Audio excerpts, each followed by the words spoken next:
যে প্রধানমন্ত্রী মুদ্রাস্ফীতি নিয়ে কোনো কথা বলে না। দুর্নীতি, চাকরির দুর্নীতি চাই, দুর্নীতির শাস্তি তুমি দাও, মেনে নিলাম। 10,323কে তুমি কি করেছো ত্রিপুরায়, সেইটার উত্তর তোমাকে দিতে হবে না। উত্তরপ্রদেশে আজকে কি রিক্রুটমেন্টের নিয়ে কি ঝামেলা হচ্ছে, এই যে কেন্দ্রীয় সংস্থার চাকরিগুলো কটা দিয়েছে। দুর্গাপুরে যখন ভারত ফার্টিলাইজার, হিন্দুস্তান ফার্টিলাইজার বন্ধ হয়ে যায়, বা পরপর 3টে নাম আরও করা যায় যেটা অনতিবিলম্বে বন্ধ হয়েছে, সেটা নিয়ে ওরা কি করেছে। এখন মহারাষ্ট্রতেও বিজেপির সরকার, গুজরাতেও বিজেপি সরকার। মহারাষ্ট্রের মানুষ অভিযোগ করছে ঢেলে বড় বড় শিল্পগুলো যেগুলো এসছে মহারাষ্ট্র থেকে সেগুলো গুজরাতে নিয়ে যাওয়া হচ্ছে, এবং এই রাশিটা কয়েক মিলিয়ন ডলারে বলা হচ্ছে। দাদা আসলে তুমি ওই গরু বালি এইসব নিয়ে প্রশ্ন করলে, কিন্তু 2014 সালে একটা ম্যানিফেস্টো বেরিয়েছিল, তার প্রথম পয়েন্টটা ছিল হচ্ছে মুদ্রাস্ফীতি।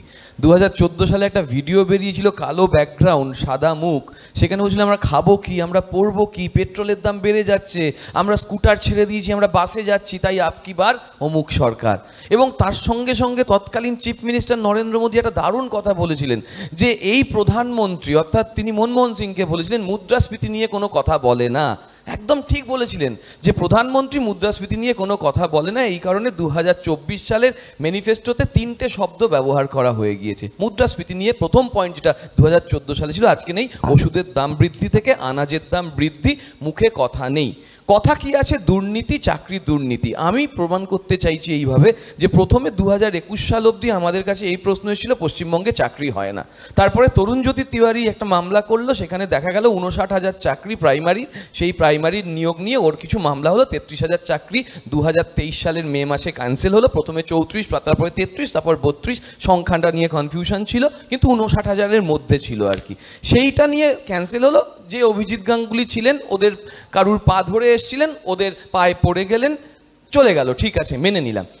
তার মানে চাকরির সংখ্যাটা টোটাল রাজ্যে শিক্ষাক্ষেত্রে 1,67,000, কিন্তু প্রশ্ন হয়েছিল চাকরি নেই।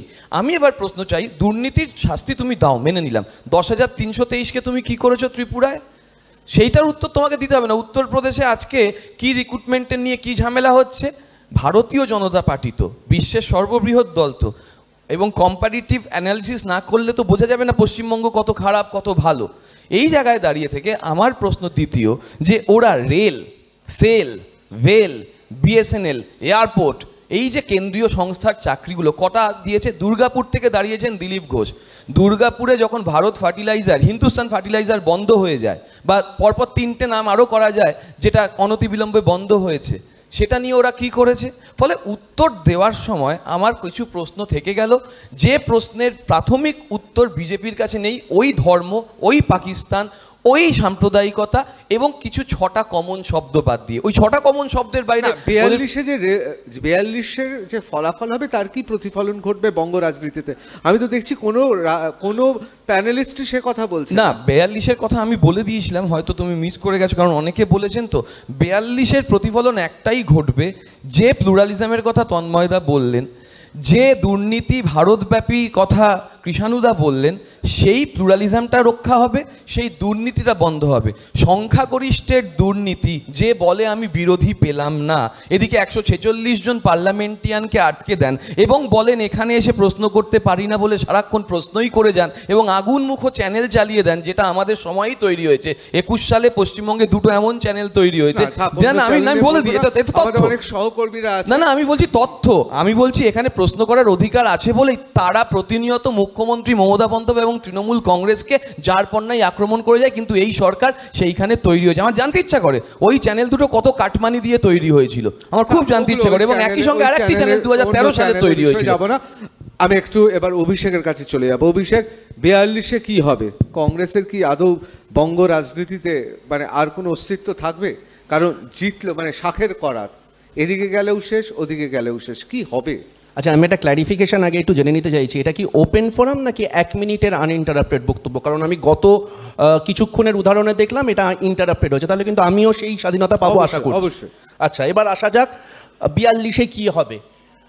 আমি ছোটবেলা থেকে অনেক কিছু শিখেছি, কিন্তু বিশ্বাস করো টিয়া পাখি নিয়ে এখনো বসতে শিখিনি। তবে এটুকু বলতে পারি, এই মুহূর্তে দাঁড়িয়ে রাজনীতির গতি প্রকৃতি যেদিকে আছে, এই মুহূর্তে আর বাইনারি তো থাকছে না, সেটা তো হচ্ছেই, যে বাম কংগ্রেস হয়তো তাদের আগের জায়গাতে ফেরত আসবে হয়তো 2014 পূর্ববর্তী, কিন্তু এটা আশায় পাচ্ছে চাষাও হতে পারে, সেটা সময় বলবে। কিন্তু যে প্রশ্নটা তুমি করলে যে 42-এ যেই পাক না কেন বাংলা কি পাবে, খুব গুরুত্বপূর্ণ প্রশ্ন। আমি আমার বক্তব্যেও বলেছিলাম তোমাদের প্ল্যাটফর্মের উদাহরণ দিয়ে, বাংলা হান্টের মতো একটা স্টার্ট আপ যাতে স্টার্ট আপ ফান্ডের জন্য দাঁড়াতে না হয় সেটা আমরা ঠিক করব, তার জন্য 5,000 কোটি টাকার আমরা ফান্ড করেছি। আজকে বাংলা হান্টের মতো নতুন ব্যবসায়ী যারা, তাদের জন্য ইনকিউবেশন করা হবে, তার জন্য আইআইএফটি কলকাতা যেটা আমরা তৈরি করেছিলাম ইউপিএর সময়, সেখানে ইনকিউবেশন হবে।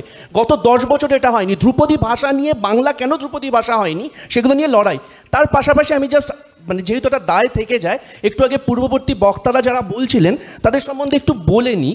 সেটা হচ্ছে যে কয়লা বালির কথা বলছিলে না, ঠিক বলেছো।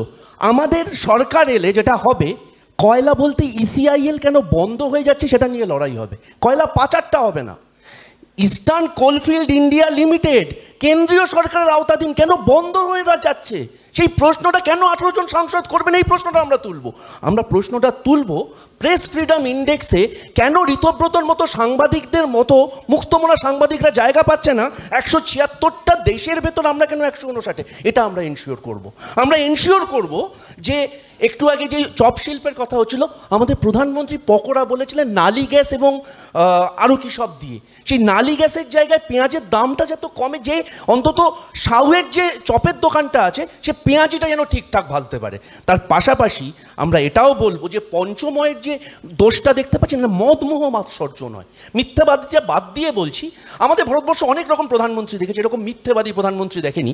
কিন্তু যেখানে দাঁড়িয়ে মাছ, মাংস, মুসলিম লীগ, মোগল এবং মঙ্গলসূত্র, এই যে পঞ্চময় আক্রান্ত হয়েছে, সেখান থেকে হাঁটিয়ে বলতে মানুষ বুঝবো, এটা নিয়ে আমাদের লড়াই থাকবে। এবং এই লড়াইগুলোর জন্য 4 তারিখ আসবে। মিথ্যা কথা বলতে আমরা এখানে আসিনি, এবং যাদের শিক্ষা নেই, দীক্ষা নেই, সভ্যতা নেই, তাদের সঙ্গে এক মঞ্চে বসতে আপত্তি থাকে। অবশ্যই আমি কৃষাণুর কাছে চলে যাবো। কৃষাণু, কি মনে হচ্ছে যে এই 42টা আসন, এই 42টা আসনের ফলাফলে নির্ভর করছে আগামী দিনে এ রাজ্যের বিভিন্ন রাজনৈতিক দলের ভবিষ্যৎ এবং রোডম্যাপ?